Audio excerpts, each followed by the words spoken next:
Sinagot po ni Attorney Kaufman itong si Auntie Claire matapos po ang kanyang mga patutsada laban dito kay Attorney Kaufman doon sa naging opening statement niya dyan sa hearing ni Tatay Diggs sa The Hague sa ICC Netherlands. Ayan mga kaibigan, ito po ang naging patutsada ni Auntie Claire. Sabi niya raw hindi raw tama na pinupolitika raw ni Attorney Kaufman yung pagpapadala kay Tatay Diggs dyan sa Hague. Ito naman po ang sagot ni Attorney Kaufman dyan kay Auntie Claire. Sabi ni Auntie Claire kasi kay Attorney Kaufman din, may sira raw ang utak ni Attorney Kaufman.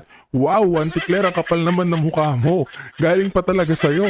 Ito ang sabi ni Attorney Kaufman kay Auntie Claire. My doctor has given me a clean bill of health. The lady doth protest too much, methinks, mga kaibigan. Simplihan natin mga kaibigan. Explain natin ng madali. Yung pong the lady doth protest too much, methinks, yan po ay isang kataga ni Shakespeare. Si Shakespeare po ay isang sikat na manunulat. At isa po sa kanyang mga sinulat ay ang Hamlet. Sa Hamlet po na isa po sa mga iconic na quotes o iconic na pahayag dyan sa linya. Dyan sa Hamlet ay yung the lady doth protest too much, methinks. Ang ibig sabihin po niyan minsan kapag yung tao paulit-ulit na lang ang kanyang mga sinasabi o yung pagdi-deny sa mga aligasyon, nawawala na ng bisa yung mga salitang sinasabi niya. Tulad ni Auntie Claire na paulit-ulit na lang dinideny yung mga kalokohan at kagagawan ng Marcos administration dyan sa pagpapadala kay Tatay Diggs sa The Hague, nawawalan lalo ng tiwala ang mga tao sa mga sinasabi ni Auntie Claire. Yan. Panis ka dyan, Auntie Claire. Wala ka. Si Auntie Claire, ang kapal na mukha na batikusin itong si Attorney Kaufman na isang batikan na abogado. Samantalang itong si Auntie Claire, kung kukumpara natin yung level ng pagka-abogado ni Attorney Kaufman at ni Auntie Claire, parang hindi na dapat ikumpara dahil sadyang mapapahiya itong si Auntie Claire pag tinapat siya kay Attorney Kaufman. Kaya Auntie Claire, wala na po kaming masasabi sa'yo. Minsan kasi Auntie Claire, yung kapal ng mukha buhos-buhasan. yung tapang at yung lakas ng loob Auntie Claire minsan inaayon sa inaayon sa achievements, inaayon sa talagang angking galing. Kasi kung ikukumpara kay Attorney Kaufman, wala ka man sa katiting ng kanyang tenure bilang isang abogado. Samantala mga kaibigan, dumako tayo dito, nahuli po ni reporter ni Sir Ivan Mayrina itong si General Torre, dahil itong si General Torre hindi niya in-expect na mako-corner siya ni Sir Ivan Mayrina dahil nagtanong po si Sir Ivan Mayrina na related doon sa mga pagbunyag o yung expose ng 18 ex-Marines na nabunyag po ang pangalan ni Torre na kasama po dyan sa meeting ni Zaldico na sila na tsaka ni Tambi na na isa sa mga nandoon noong nagpapasa o nagdi-deliver ng mga maleta. Kaya nagulat itong si Jen Torre na biglang naitanong sa kanya to on air na corner shot, hindi niya alam ang masasagot niya mga kaibigan. Ito pakinggan niyo mga kaibigan. Next po, Ivan Mayrina, GMA. Ipagpaumanhin po ninyo hindi konektado sa 136 ito. Pero sasamantalahin ko na po since nandiyan kayo. With the indulgence of Yusek Claire, ma'am. With the indulgence of Yusek. Nabanggit po kasi kayo dun sa isang dokumentong inilabas kahapon ni Attorney Baligod sa isang pulong daw na kasama kayo ni Martin Romualdez at Zaldico. Ito po ay para suportahan ng kanilang aligasyon na binabayaran daw yung mga ICC investigators. At your name was mentioned as present dun po sa isang meeting sa isang bahay sa Bel Air. What do you have to say to this, General? Alam mo, nakita ko rin yung affidavit na napakarami ng pangalan na involved, no? Allow me please to reserve my comments regarding that matter kasi hindi nga natin alam kung yan ay kaya nilang Ba't hindi isubstantiate ka at makasagot tatasan ng nila ng kamay diretso? para sila ay Torre. mag-subscribe dyan. Baka mamaya at the end of the day sasabihin joke only yan Di ba? Bakit it's joke only? Non-issue right now for me because Hindi naman issue. akong bida dyan. Alam mo, ikakat natin si Torre. Susupalpalin natin ito si Torre, babanatan natin. Alam mo Torre, to be honest, guilty ka lang. Kasi isa ka dun sa namuno. Ikaw talaga actually yung namuno ng pagdakip at pagkidnap diyan kay Tatay Diggs. Kaya kung sakali man na merong una o isa sa mga una na kakasuhan at ipapakulong once na maluklok din si VP Sara, ikaw. Kasi ikaw ang nag-authorize o isa ka sa nag-mobilize ng mga kapulisan na ikidnapin si Tatay Diggs at hindi man lang illegal detention, actually kidnap yun mga kaibigan na at ipadala dyan sa The Hague.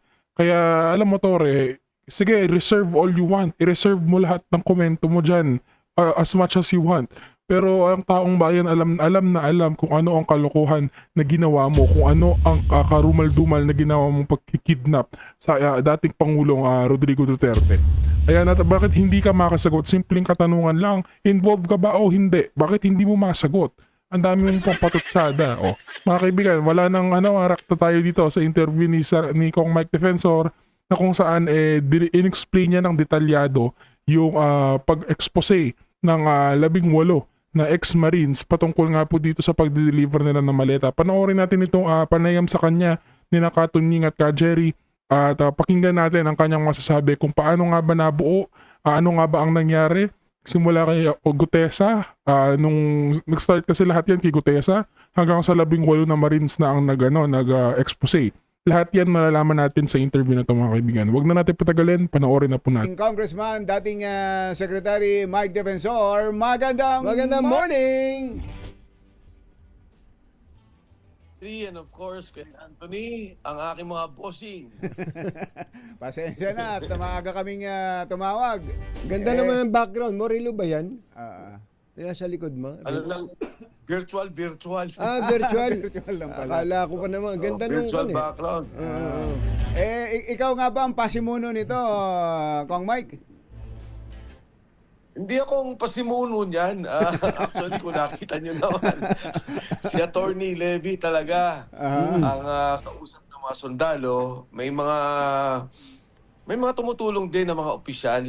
In fact, yung mga sundalo, hindi ko man nakausap yan eh. Dahil nga sa masyadong naging, paano ko ba sasabihin, tahimik, dahan-dahan na inayos nila at nag-usap sila ng mga sundalo para lumabas at magkaroon ng ganitong statement.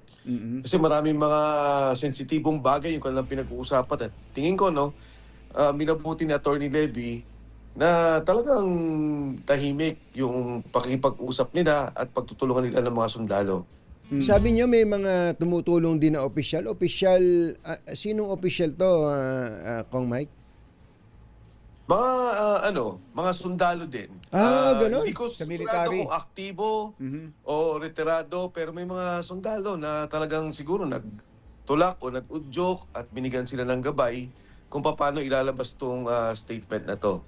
Sa military yan, pero sa gobyerno mismo, sa mga politiko na sitting incumbent.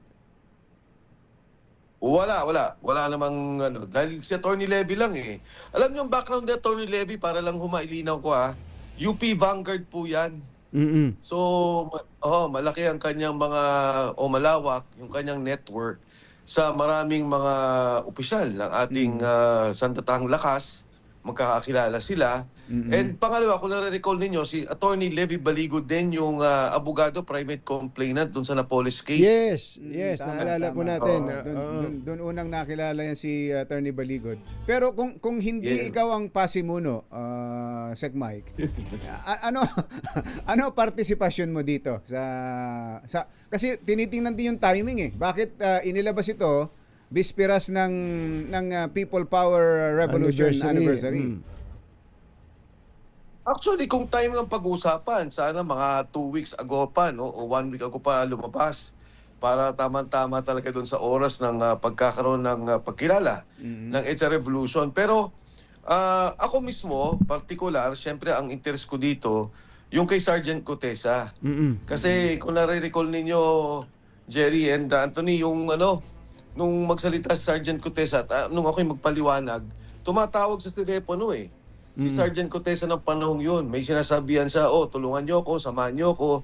May isa pa siyang kinausapan, sabi niya, yung mga hawak ninyo, mga litrato, kapitan niyo lang tapos samahan niyo ako sa darating na panahon.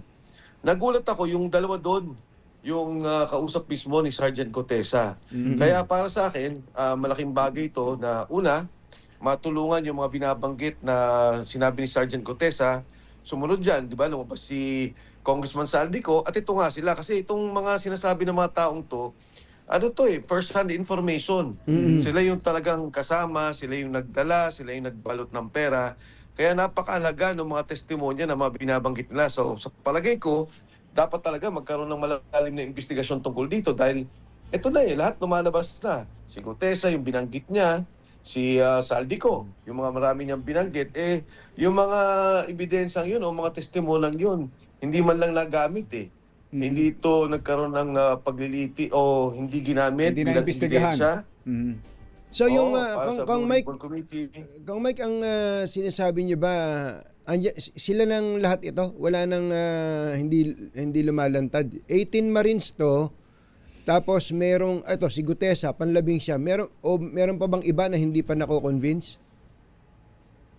Hindi, Katunjing, ang pagkakaalam ko, meron pa talagang sinasabing second batch. Ang pagkakaalam ko nga, batay sa mga pag-usap namin ni Attorney Levy, maaari nga daw lumabas lahat Pero as of 2-3 days ago, malalim. Kasi naggagalawan yung mga tao, may mga pagtatawag, may mga messages sa mga sundalo na sabihin natin, pinapaatras o pinapatigil doon sa kanilang mga sasabihin. May merong nag-e-effort na wag silang tumuloy, gano'n. Oo, maraming effort na ginagawa. In fact, katulad kahapon lang sa Club Filipino, sinundan pa tong mga sundalo May mga nakamotor na sumusunod at sinusundan sila. Talagang pinipilit siguro na hindi mailabas tong impormasyon na to. Ang sabi nila, may mga nagtitext, may mga tumatawag na kung maaari nga sana siguro, hindi naman sinasabing huminto ka agad. Ang sinasabi, huwag muna kayo lumabas, mag-usap muna tayo. Pero alam nila, ang patutunguhan noon talagang patigilin at wag silang magsalita. At isa publiko yung mga sinabi nila. Paano sila nagkasama-sama o paano sila nagkaisa ng isip na magsalita na meron bang kumausap sa kanila? Meron ba silang tinawagan? O tulad si Gutesa, 'di ba?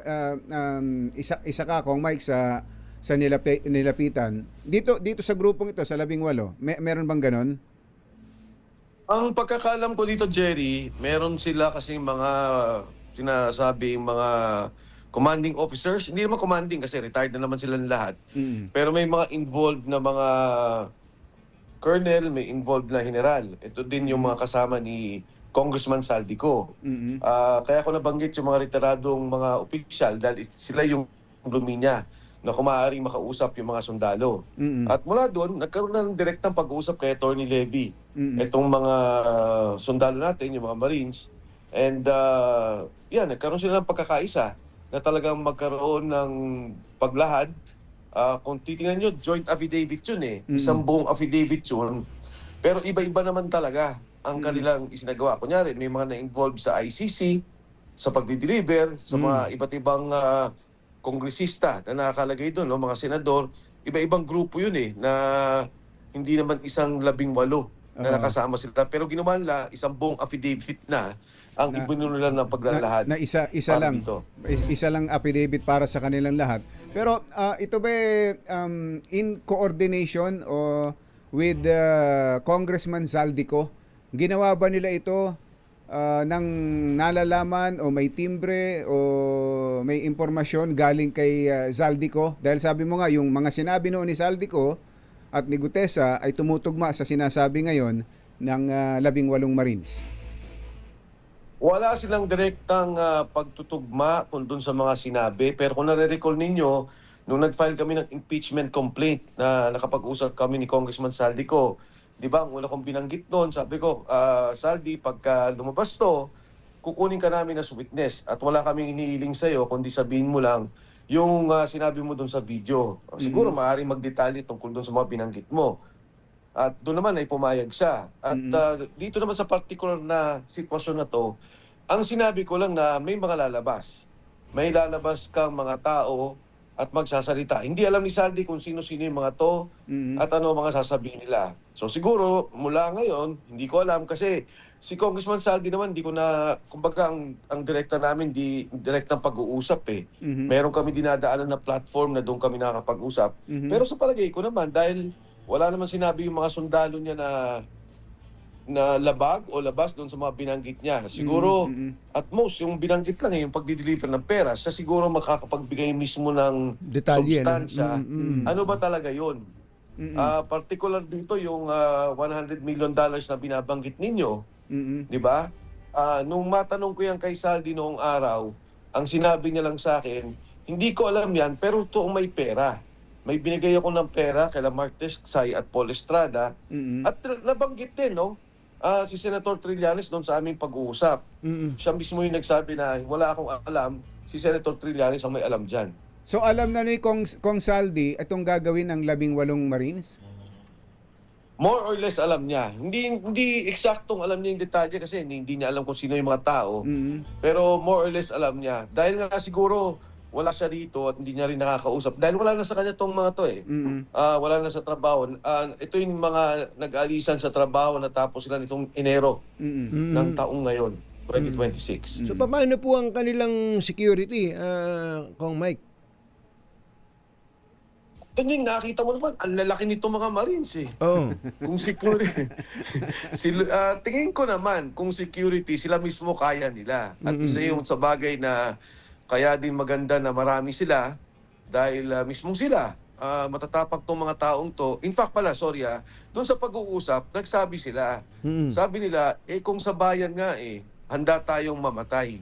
Kung sa bayan nga, lumaban tayo. Buhay ang nakatapat. Ngayon, bayan yung problema, hindi tayo magsasalita, takot tayo, baka may mangyari sa atin. Kaya yung sinasabi lang na tapang, kahapon nakausap ko yung mga sundalo matapos sila magkaroon ng press con, binabanggit nung isa, sabi ko, yung nagsalita, sabi ko pa nga sa kanya, Sarge, sabi ko, parang nagalit ka. Sabi niya, sir, hindi ko talaga mapigil sobrang galit ko sa nangyari sa ating bansa, yung nakawan, at saka yung nangyari sa ngayon. So sabi ko, hindi, tama naman yun. Natural naman yung pagsasalita mo. Sabi ko, yun lang. Sabi ko, nakapagmura ka. Yun ang nabanggit ko sa kanya. Pero Kong Mike, mabalikan ko lang yung kay former Congressman Saldico. Kailan kayo huling nagkausap?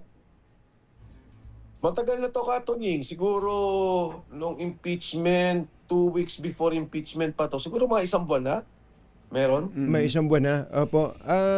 Siya ba ay nung nagkausap kayo kung nag-prosper yung impeachment, was he willing to go back testify. home and testify?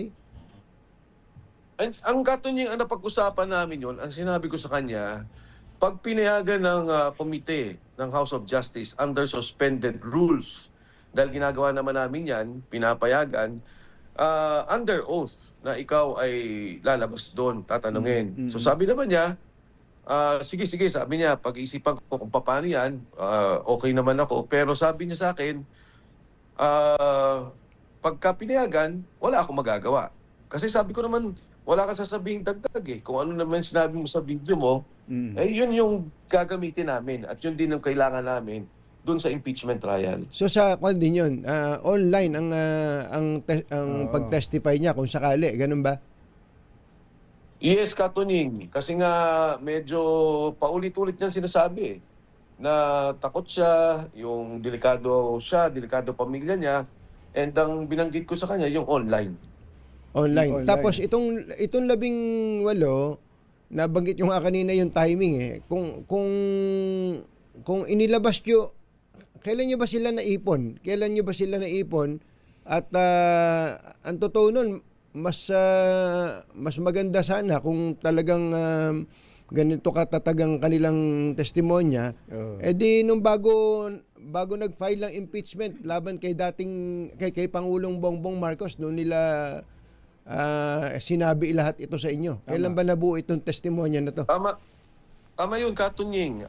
In fact, nung mga panahon na nagkaroon ng filing ng impeachment, nag-uusap pa lang sila. Binubuo nila yung kanilang statement tungkol dito, inaayos nila yung kanilang makasama. Kasi di ba may mga sino bang pipirma, sino bang sasama. Siguro sila mismo nag-uusap-usap kung paano yung kanilang gagawin. Kaya nung mga panahon na yon, bagamat nandyan na naman at nag-uusap na sila, hindi pa talaga pinal. Ang naging usapan namin ni Attorney Levy, dahil wala talaga akong alam dun sa kanilang mga pag-uusapan, sabi ko, Attorney Levy, pag nangyari lang to at pinayagan ng House Committee on Justice, kasi ang question was the graft and corruption issue, maaari nating isabay at kunin din sila as additional witnesses. So pumayag naman si Attorney Levy. Ang kaso nga, hindi naman natuloy yung mismong impeachment proceeding at hindi pinayagan. Yung parte na na binabanggit na mismong pati kay Pangulong Bongbong Marcos nag-deliver sila. May binanggit di ba kumbachero dito sa Forbes. Tapos meron pa sa Ilocos. May 41 nara? Yung 41. babae nila? 41? Yun din, yun nga, 41 na lang nabanggit. Hindi ko alam eksakto kasi may mga 5 bahis lang binabanggit dun eh. Oo. Na pinagdidibiran, pati nga yung Aguado, yung Tamarind, at yung nga, yung binabanggit yung pagpunta doon sa Ilocos. So, yan, Katuning, 41 ang nakalagay. Pero ang sinabi niya kasi kahapon, 41 Forbes. Oh, 41 No, Forbes, hindi. tama. Yun ang sinabi. Oo. So, yun ba bago sa inyo? Bagong impormasyon na inyong na natanggap ninyo? At anong reaksyon ninyo nung marinig ninyo yun mula sa mga Marines na yan? Ang una kong reaksyon ka, Jerry, syempre doon sa ICC. Kasi nung matanong ko, itong si Atty. Levy, sabi ko, ano ba yung pagkakasetup? Parang ang nangyari pala nga, yung raffles na binabanggit, mga bahay yun ni Saldico, unit niya yun. Pagkatapos Maidas. So, actually, ito pala, natanong ko to kay Saldi. Sabi ko, Saldi, sila ba ay nag-hotel sa Maidas? Kasi pag-aari niya yun. Oo. Sabi niya, hindi naman sila nag-hotel doon. So sabi ko, okay. Tapos sabi ko, at paano yung Maidas? Ba't nababanggit? Doon pala dinadala yung mga witnesses. So, batay kay Atty. Levy, walang pag-ikot except nung pinuntahan yung sa Muntinlupa o kung saan man City Jail yun, sorry. May binanggit na City Jail. Yun lang, pero lahat ng mga witnesses ay dinadala kung saan nila gustong dalhin. Oo. So, hindi to opisina, hindi to mga, kunyari sa lugar ng komunidad, kung saan nakatira yung mga pamilya, kung hindi, kinukuha at dinadala sa kanila. So sabi ko, so nung umpisa pa lang, talagang setup pati yung pagdadala ng ebidensya tungkol dito sa kaso ni Pangulong Duterte. Ang pangalawa, yung delivery sa mga, siyempre nakita nyo naman, no, yung mga kongresista, yung mga senador nandyan, nandyan si chairman. Nakakagulat kasi buo, lahat kasama. Ang sabi nila, tinanong ko bakit hindi kasama yung marami. Kay Atty. Levy, hindi kasi nila kilala. Ang sabi nila, yung mga sikat lang po ang naalala namin. So marami Kaya pang yan iba. yung, Marami pang iba na hindi na nabanggit na dinalhan nila. yes, Ka Jerry, ang salitangan daw ng mga sundalo, pagka nagkaroon ng pinatawag kami, matuturo namin kung sino pa yung pinagdala namin ng pera at kung anong lugar, no? Kung sila nagdala. Kasi naka-record sa kanilang lahat eh. Ang nangyari dito Ka Jerry, bakit nagtataka ka? Pati kay Sandy nagtataka ako eh. Yung pala, ang nangyari, kunyari, deliver ako ng pera, i-document nila, ito na po na-deliver na. May picture pa eh. nila. Yun. Kaya ang nangyari nga, ang dami. Siguro nung araw, parang normal, natural, hindi nila naisip na ngayong panahon, maglalabasan itong mga ebidensya. Na magagamit na ebidensya. Kaya may mga... Dati, ebidensyang nag-deliver. Ebidensya. Boss, ito, na-deliver na. Oo. Ngayon, ebidensya laban sa kanila na. Tama. Ganun ang nangyari. Pero, kung Mike, gaya nga nung pinag-uusapan namin ni Jerry kanina off the air, kung ganun detalyado, kasi nagko-corroborate yung statement nila kay Gutesa, kay Zaldico.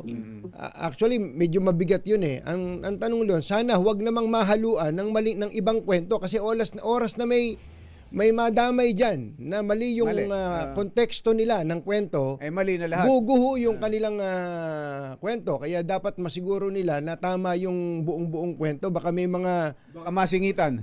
may makasingit dyan na iba ang intensyon na Kong Mike. Tama ka, Tunying. Actually, yun din ang isang bagay na kasi ang daming binanggit na pangalan.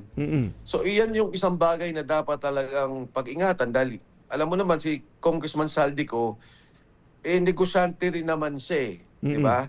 So, maaring may mga transaksyon na walang kinalaman sa problema. Walang kinalaman doon sa Corruption sinasabing o flood control. Oo. Oo, skandal. Mm. Kaya ako din mismo, hindi ako pwedeng makialam doon sa ginagawa nila at sinasabi nila.